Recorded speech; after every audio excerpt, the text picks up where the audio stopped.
If Chick-fil-A won't give us spicy nuggets, we're just gonna have to make them ourselves. And honestly, ours is gonna be better. Today on Poor Choices, we're stepping into where Chick-fil-A has failed us. We're making the spicy Chick-fil-A nuggets they should be selling, complete with a Mike's Hot Honey Mustard dip that's gonna make you forget the drive-thru even exists. Let's get to it. Alright, first things first, what kind of chicken are we working with? Chick-fil-A uses breast meat for their nuggets, and that's what we're using today. But if you want something juicier and richer in flavor, you could absolutely go with chicken thighs instead. Thighs have more fat, so they'll stay extra juicy, but breast meat is the classic choice. Either way, the key is cutting them into uniform pieces, about 1 inch for each piece, so they cook evenly. You don't want some pieces finishing in 3 minutes while others are still clucking. Now let's talk about something that separates great nuggets from sad, dry ones: brining. Chick-fil-A brines their nuggets in pickle juice, or at least that's the rumor, and it's one of the reasons they're so tender and flavorful. And as someone who doesn't really care for pickles, I can say it makes a total difference flavor-wise without the overpowering taste of pickles. It's subtle enough to make it delicious. So we're gonna combine the following: 2 tablespoons of dill pickle juice, 2 tablespoons of pickled jalapeno juice. This is an upgrade for extra flavor and a little heat. 1/4 cup of buttermilk, 1/2 teaspoon of salt, and 1/2 teaspoon of sugar.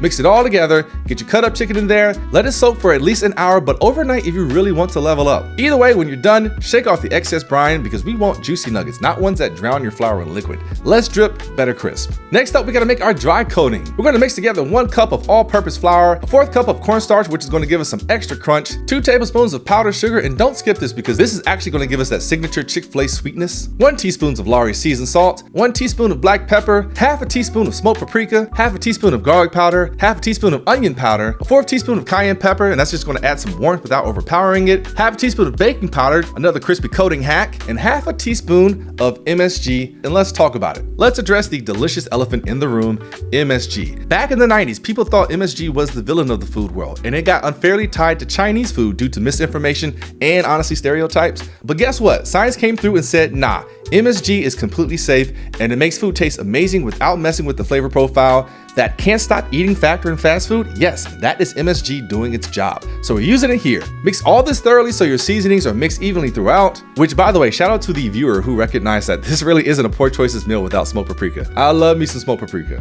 And now that our chicken is finished brining and packed with flavor, we've got one more important step before we start breading, and that is just simply drying it off. When you take your chicken out of the brine, don't just toss it straight into the flour. Pat it dry with paper towels first, because if the chicken's too wet, that flour will clump up instead of sticking properly, and you'll end up with a patchy, uneven crust. Think of it like this: we need that flour to grip the chicken, not slide off like a bad handshake. A quick pat down ensures a better coating and crispier nugget. Now let's talk about something that'll save you from breading your own fingers: the wet hand, dry hand technique. The dry hand's gonna handle the flour coating only. Then we got the wet hand. This hand is for the egg mixture only. It takes the flour chicken, dips it in the wet mix, and drops it back into the flour. Never mix the two. If you start using the same hand for both steps, you're going to end up with flour coated monster fingers. Fun for Halloween, but not so much for making nuggets. Now we already talked about the dry mix, but let's talk the wet mix real quick. It's just 1 large egg and 1/4 cup of buttermilk. Now let's apply all this knowledge the right way. We're gonna pat that chicken dry, as I said earlier, with some paper towels. Then we're gonna take a piece of brine chicken, drop it in the flour mix, coat it well, then shake off the extra.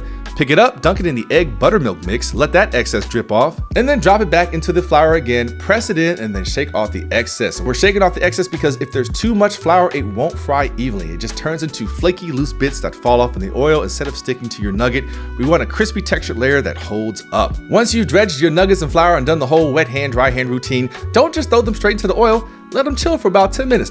Don't actually put them in the fridge. I mean, just let them rest on something outside for 10 minutes, okay? Because when the flour sits, it starts to absorb some of the moisture from the chicken, creating a light dough-like coating instead of a dry powdery layer. And that's gonna give us a better texture, no dry patches, and more flavor development because the seasoning and the flour starts working into the surface of the chicken, making each bite even better. It's gonna have better texture, no dry patches. If you've ever bitten into a fried chicken and had like a weird floury spot, it's because the flour didn't get time to absorb moisture, and more flavor development. The seasoning in that flour starts working into the surface of the chicken, making each bite even better. After our 10-minute smoke break, it's time to fry these bad boys up.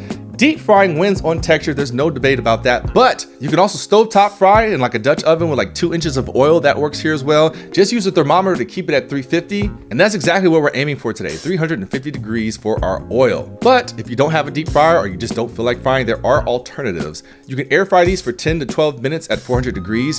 Go through the same breading process, but then get it into your air fryer basket and spray with cooking oil generously. Or maybe you don't even have an air fryer either. Guess what? Oven baking, totally doable. Just know that it won't won't be as crispy as frying, and to get the best results, use a wire rack over a baking sheet. This lets the heat circulate around so you don't end up with soggy bottoms. And just like with the air fryer, spray the nuggets with oil after breading and right before baking, and you're gonna bake that at 425 for 20 minutes, flipping and spraying again at the halfway mark.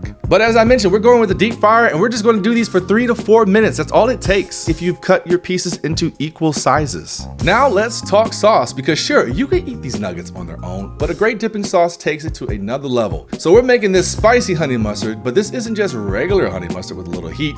Every ingredient plays a role in balancing flavor. We're gonna start with a 1/4 cup of mayonnaise, and that's our creamy base to balance the heat. 2 tablespoons of Dijon mustard, and that's gonna add a sharper, more complex bite than regular yellow mustard. 1½ tablespoons of Mike's Hot Honey, so we get some sweetness with a chili kick, and that's just gonna level up the sauce. If you prefer it mild, you can swap regular honey for the Mike's Hot Honey. 1 teaspoon of hot sauce, and you can adjust that to your preferred heat level. 1/2 teaspoon of smoked paprika, which is gonna add some warmth and depth, and a pinch of garlic powder. 1 teaspoon of pickled jalapeno juice, and that's just gonna tie our flavors together. A pinch of cayenne pepper, and that's optional for more heat. And of course, salt and black pepper to taste. And if you're looking for like a smoky twist and the smoked paprika isn't enough, you could try a little bit of chipotle powder instead of that. Mix everything together and give it a quick taste, adjust as needed. And here's a pro tip, this sauce gets better the longer it sits. So if you can, make it ahead of time and let it chill in the fridge for at least an hour. It's gonna really help the flavors blend. And if honey mustard isn't your thing, no problem. You can pair these nuggets with some classic Chick-fil-A sauce, which is really just kind of like a mayo, barbecue sauce, mustard, honey, kind of mixed together. It's super easy to whip up. You could do a spicy ranch, which is just like ranch, a little bit of hot sauce or chipotle powder for a kick. You could do a garlic parmesan aioli, which is mayo, roasted garlic, parmesan, lemon juice for like a rich, savory dip, which now that I say that out loud, I kind of wish I made that too. But let's be real, the spicy honey mustard is the perfect match. So try it first and thank me later. All right, 4 minutes have passed, and let's take a look at these nuggets. Golden brown, crispy, absolute perfection. But hold up, we're not just dumping these onto a paper towel like amateurs. When you take food out of the oil, it's still releasing steam, and if you drop these straight onto paper towels, that steam gets trapped underneath, turning your once crispy crust into a soggy disappointment. So instead, we're gonna set them on a wire rack over a baking sheet, and this lets air circulate all around, keeping them crispy while they cool down. Because listen, we didn't go through all that effort to end up with limp nuggets. And here is our final product. You've got crispy, juicy, spicy nuggets, and that spicy honey mustard dip that takes it over the top.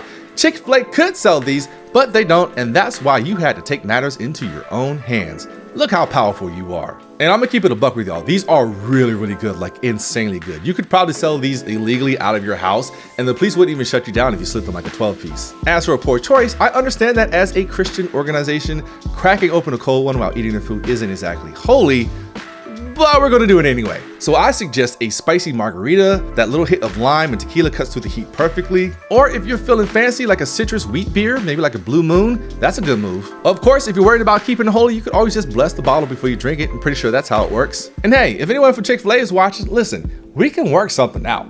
You can cut me in, throw me a check, maybe slap my name on a limited edition spicy nugget box. Just think about it. Oh, one more thing before we wrap this up, before you click away. If you enjoyed this video and want to help keep these recipes coming, consider supporting the channel. For just $1 a month on Patreon or $2.99 a month through YouTube subscriptions, you're not only keeping this kitchen stocked, you're fighting the good fight against grocery store inflation. Because these times right here are inflated. Links are down in the description, and trust me, every little bit helps when butter costs more than my first car. But whether you sign up or not, I appreciate you being here. And if you make these at home, tag me, send me a pictures. Hell, if you start a nugget empire, just cut me in for 10%. And if you like what you saw today, hit that like button, subscribe, and drop a comment. Do you think Chick-fil-A should finally add spicy nuggets to the menu, or are we just too ahead of the curve for them? Let me know your thoughts. And until next time, peace.